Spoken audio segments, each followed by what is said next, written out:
My big mission and vision is, how do we get psychedelics legal, available, and accessible to any adult who wants to use them?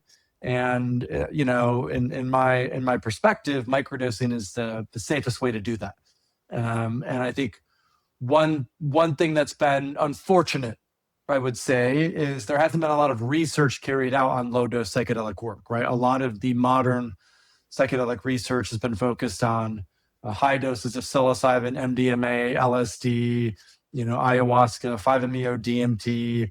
We're really looking at that breakthrough experience because the impacts are so extreme compared to placebo.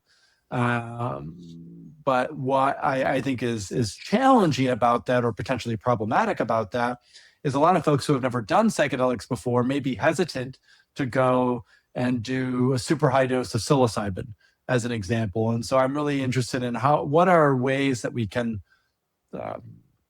warm people up, and help them become a little bit more open to the fact that a high dose of a psychedelic might be useful for them. And I think one of the best ways to do that is what a lot of practitioners call the stepwise approach.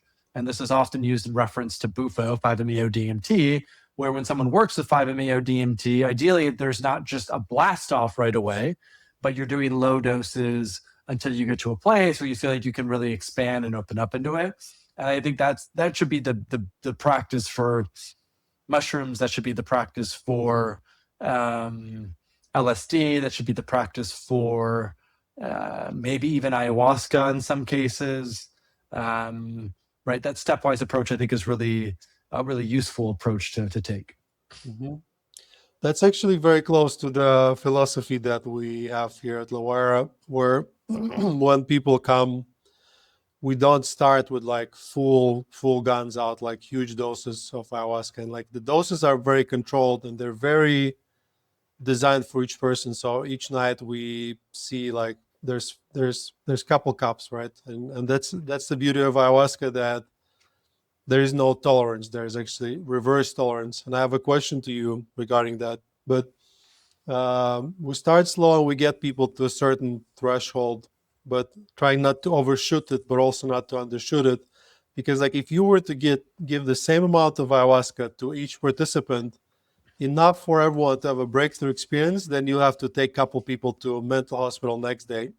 So you have to find the exact dose for everyone, because such a unique, depending on your microbiome, on your mental state, what you ate, how much you weigh, what medications you take, do you smoke weed or not, and so many other factors, you might need a different amount. So generally people tend to have a breakthrough experience around, I would say, first ceremony, maybe half of the people break through, and the second maybe 75, third 90%, and then by fourth ceremony 99%. But because of that careful approach, nobody's like freaking out and needs to go needs to run away. So I think the word for it is psycholytic, where it's not psychedelic. So the first doses we give to people are psycholytic, and then also the preparation, I think it allows people to warm up. So I don't know if you have anything to say about that. Well, and ayahuasca is a different beast, right? Like, and this is I think some of the nuance that's been missed in the general discourse on psychedelics, or maybe even drugs, right? On the one hand, we have a sense of, if something is called a drug and it's illegal, it must be bad. So then psychedelics get looped into that. And then when people hear about psychedelics, they assume that these are all the same. But as you well know, the experience of 5-MeO is going to be different than the experience of ayahuasca, which is going to be different than mushrooms, than cactus, than LSD, et cetera, et cetera. So, ayahuasca, it feels like there's a much more shamanic approach in some ways. There's a much more intuitive approach.